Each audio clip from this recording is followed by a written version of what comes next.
No, no, don't worry. I'm not going to teach you how to solve the Rubik's Cube. In this video tutorial, I'll be discussing about convex sets and I'll be illustrating some examples of convex sets. Now, whenever we have any set given to us, we take up a pair of points in the set, and if we see that the line segment joining those 2 points lies completely inside the set, then we would say that the set is convex. So for example, a square plate like this would represent a convex set. So in sets of two-dimensional space in R2, it is easy for us to graph the set and visualize the set while we are checking whether it is convex or not. But in case of sets in R3 and in Rn, graphing and visualizing the sets becomes difficult and at times it becomes impossible. So in this video tutorial, I'll be showing you some sets in R2 and R3, and I'll be graphing them as well while checking whether they are convex or not. And I'll take up an example in Rn as well. Oh, and by the way, a cubical shape like this is representing a convex. So let's start with the examples. Okay, so I'll start with a few definitions regarding convex sets. The first term is a line segment in Rn. Now, for any 2 points P and Q in Rn, the line segment between P and Q is defined as the set of all points in Rn of the type Tp plus 1 minus Tq, where this T lies between 0 and 1. So, if I look at this definition in R2, then for example, if we have 2 points in the 2 dimension, then I would say that the line segment joining these 2 points is nothing but the collection of all such points which lie on the line segment, and it takes the form Tp plus 1 minus Tq, where T lies between 0 and 1. Next, I'll be defining a convex set in Rn. So, a subset S of Rn is said to be convex if for any 2 points of S, the line segment between these 2 points is also in S. So, if we have a set S and we take up any 2 points inside that set S, the line segment joining those 2 points completely has to lie in the set S. So, if that happens, then we would say that the set S is a convex set. Now, let us see how to use this definition and check for certain sets to be convex. Now, this is the first example which I am taking up. So, here I am taking a set in 2 dimension in R2, and the set is such that the coordinates satisfy these conditions. So, the first condition is that minus of x1 plus x2 is less than equal to 2. Second condition, x1 plus 2x2 less than equal to 8, and then x1 and x2 are both greater than equal to 0. So, if I try plotting the region, this is the magenta color region which I get for the particular set. So, this is like a feasible region for some specific linear programming problem, and we are going to show here that this is a convex set. Okay, so for that, again, if we see that graphically, if we have any pair of points P and Q, then the line segment joining those 2 points is completely inside the set. So, that is very obvious from the graph here we can make out. Now, let us see how do we prove it algebraically. So, for that we take a pair of points P and Q. Now, since P is in S and Q is in S, so we have these conditions satisfied for the point P as well as for the point Q. So, for the point P, we have the condition that minus x1 plus x2 less than equal to 2, then x1 plus 2x2 less than equal to 8, and x1 and x2 both are greater than equal to 0. Similarly, since the point Q is in S, so we have the corresponding conditions satisfied for the point Q as well. Now, we have to show that this entire line segment is inside the set. So, for that what we do is we take any general point in the line segment and show that belongs to the set S. So, let us take any point of this type Tp plus 1 minus Tq, where T is between 0 and 1, and you can see that it lies somewhere here with these coordinates. So, the coordinates of the point are given in this format. Now, we have to show that this point lies in the set S in order to show that the set S is convex. So, for that what do we have to show? That the coordinates satisfy all these 4 conditions. So, first condition says negative of the first coordinate plus the second should be less than equal to 2. The second condition says first coordinate plus 2 times the second should be less than equal to 8, and the third and fourth condition says that both the coordinates should be non-negative. So let us see one by one why these conditions are valid. So the first condition, we take the required expression which is to be shown less than equal to 2. So this is the negative of first coordinate plus the second coordinate, and after some rearrangement we can write this as t times minus x1 plus x2 plus 1 minus t times minus y1 plus y2. Now since we have the condition satisfied for the point P and Q, we will show that it is also satisfied for this new point which I have taken. So first we will take up this condition of P, that minus x1 plus x2 is less than equal to 2, and then I will take up the second condition from the point P, that minus y1 plus y2 is less than equal to 2, and I will use it here, and that will prove that this expression on the left side is also less than equal to 2. So that proves my first condition for the new point. Now I will move on to the second condition. So I have to take here the first coordinate plus 2 times the second coordinate, and I have to show this is less than equal to 8. So for that what I do is again rearrange the terms and write them in this format. Then I use the condition that x1 plus 2x2 is less than equal to 8 from the point P, and y1 plus 2y2 is also less than equal to 8. So using those two conditions, I can say that this entire expression is less than equal to 8. So my first two conditions have been satisfied for the new point which is on the line segment between P and Q. Now let us check for the third and fourth, which is saying that both the coordinates have to be non-negative. So for that I will use the fact that x1, x2 are both non-negative, y1, y2 as well, and t lies between 0 and 1. So if I use these conditions, I can say that each of these coordinates is greater than equal to 0. So that satisfies all the properties for being in the set S, and hence this point is also in the set S. So if a general point on the line segment is in the set, any point on the line segment joining P and Q will also belong to the set S, and therefore the set S is a convex set. So we can conclude from this.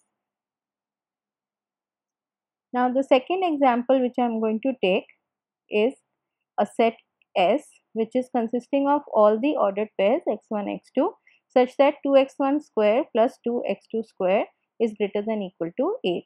Now again let us try to graph it, since it is a two-dimensional set, so I can easily do that. And if you see the set S in this diagram, you can see that it is given in this blue color. Now 2x1 square plus 3x2 square equals to 8 is this ellipse which is formed here, and since it says greater than equal to 8, so the set is this portion, the portion outside the ellipse and the boundary of the ellipse. So that is my set S. Now here this is not showing you the complete set S because S is not bounded. So I have just taken, for the ease of plotting, I have taken my x and y variables to vary between minus 3 and 3. So x is also between minus 3 and 3 and y is also between minus 3 and 3. So but this set is not bounded. Okay, so we can have any number of points in the set, and the points can go even beyond this range. Okay, now what do we have to check here?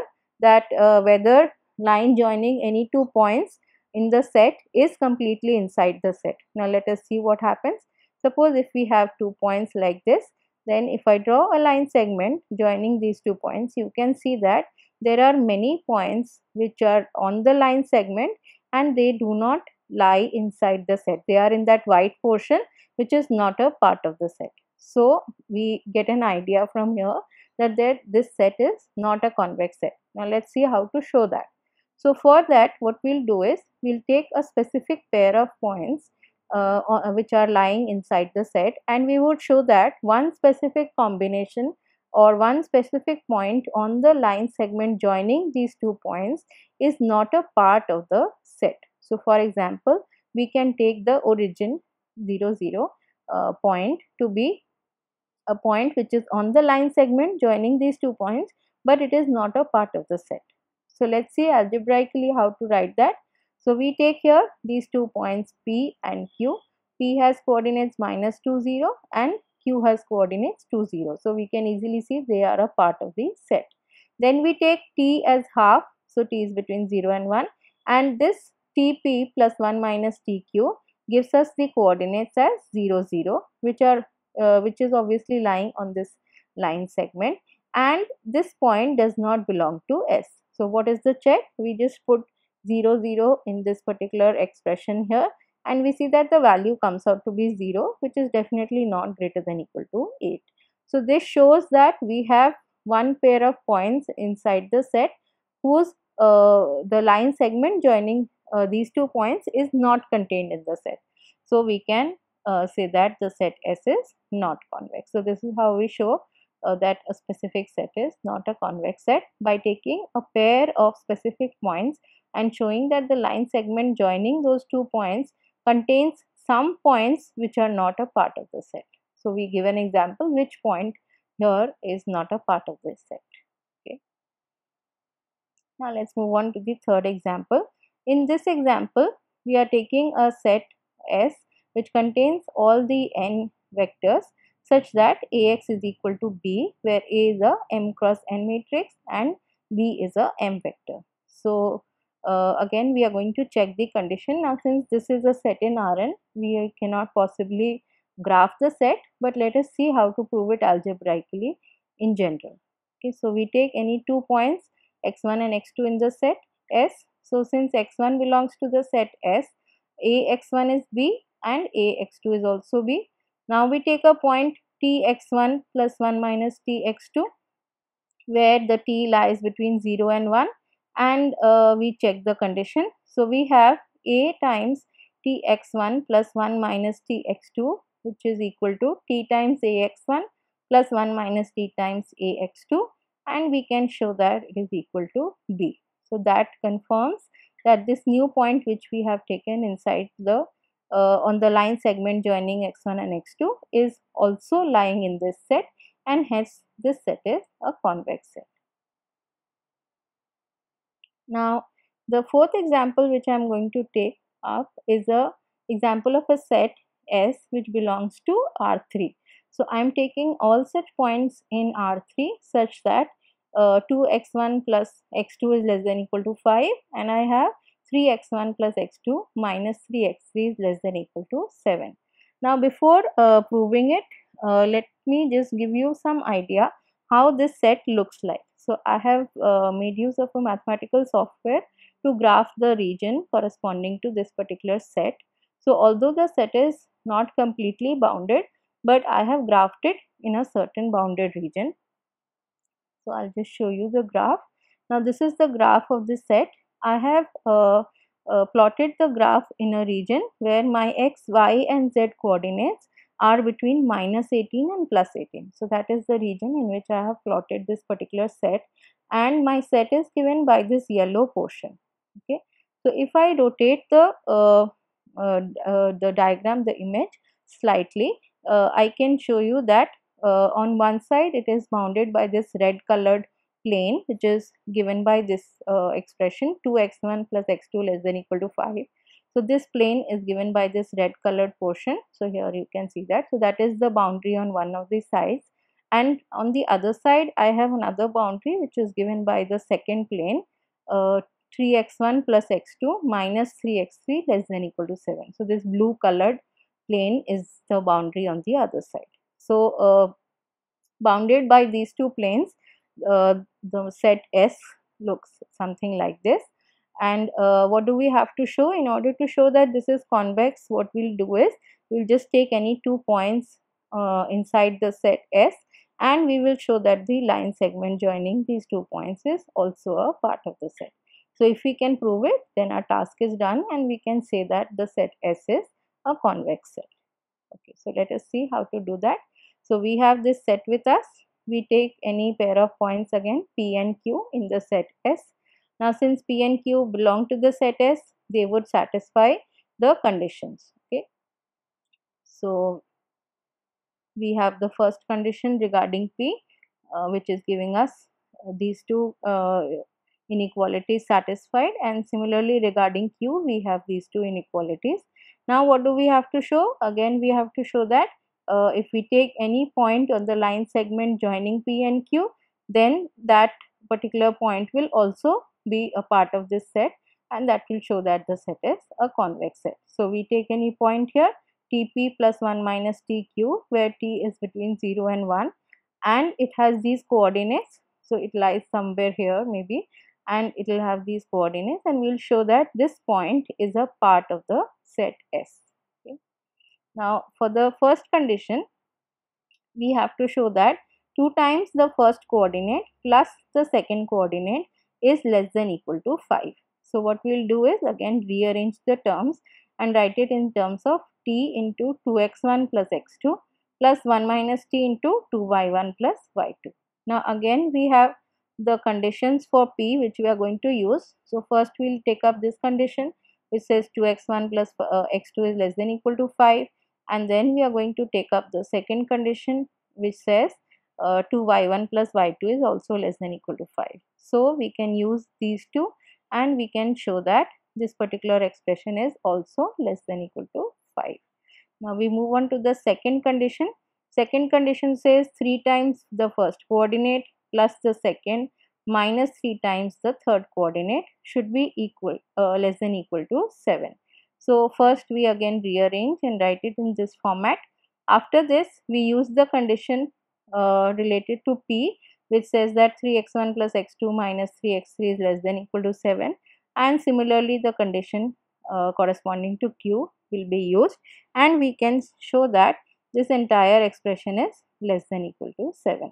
So both our conditions are satisfied regarding this new point which we have taken on the line segment, and hence we can say that the entire line segment is a part of the set S, and hence the set S is a convex set. So that is what we can conclude for this particular set. Now we move on to the fifth example. Now in this example I am again taking a set in R3 with these conditions. First condition says second coordinate should be greater than equal to first coordinate square, and the second condition is that it should be bounded by this particular plane. Now again I will just graph the set in 3 dimension in a certain region. So here now I am taking my x, y and z coordinates to be lying between -2 and 2, and this yellow colored portion is the set which I am taking here.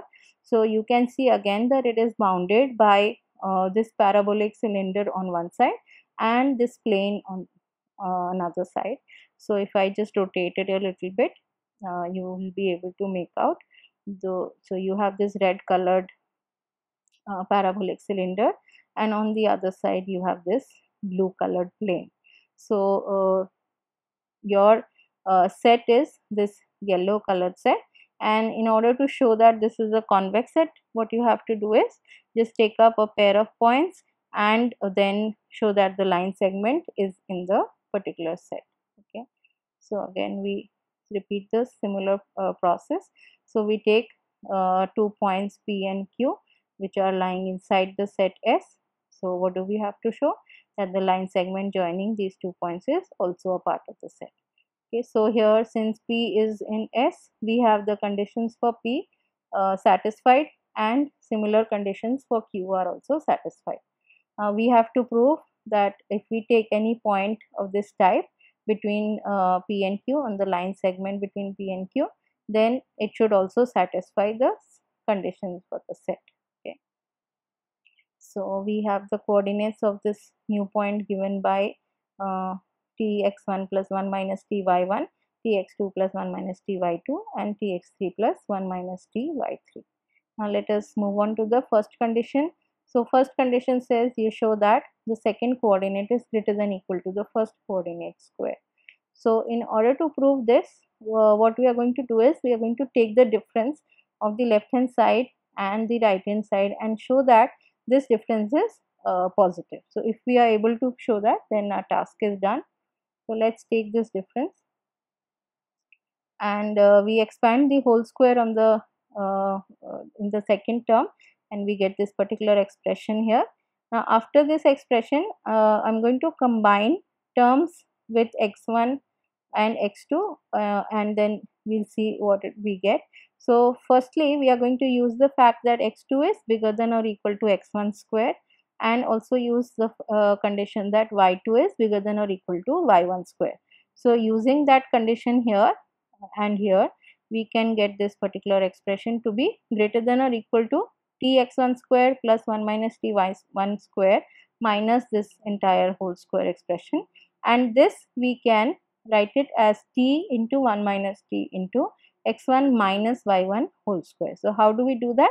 We'll be combining terms with x1 square together, and we'll combine terms of y1 square together, and then we can make a square for that.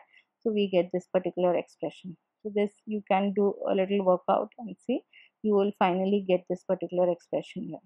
Okay, so we have shown that this difference is positive because this is a positive expression. You have a whole square, you have t, you have 1 minus t, all these three terms are positive. So this entire expression is also positive, and hence this difference is valid, this inequality is valid. Okay. Next we move on to the second condition. For the second condition, we have to show first coordinate plus twice the second coordinate plus the third coordinate is less than equal to 4. So again we do a similar process as in the previous example. We take terms of t together and terms of 1 minus t together, and then we use the fact that since p is in the set S, so this particular expression is less than equal to 4, and again since q is in the set S, so you have the other expression also less than equal to 4. So using both these conditions, we can say that this entire thing is less than equal to 4, and hence we have shown that this particular point which we have taken here between p and q is also a part of the set S, and hence that concludes that the set S is a convex set. So we have discussed 5 examples in this video tutorial, and we have seen that how we can show that a particular set is convex or not. So now I hope given any set, you will be in a position to check whether it is convex or not. Here I would like to mention that in case of one dimension, the only convex sets we have are the intervals. So while a circular disc like this would represent a convex set, if I remove this portion, it would no longer represent a convex set. And also crescent shapes like this would not represent convex sets. So that is all in this video tutorial. Study hard and stay safe.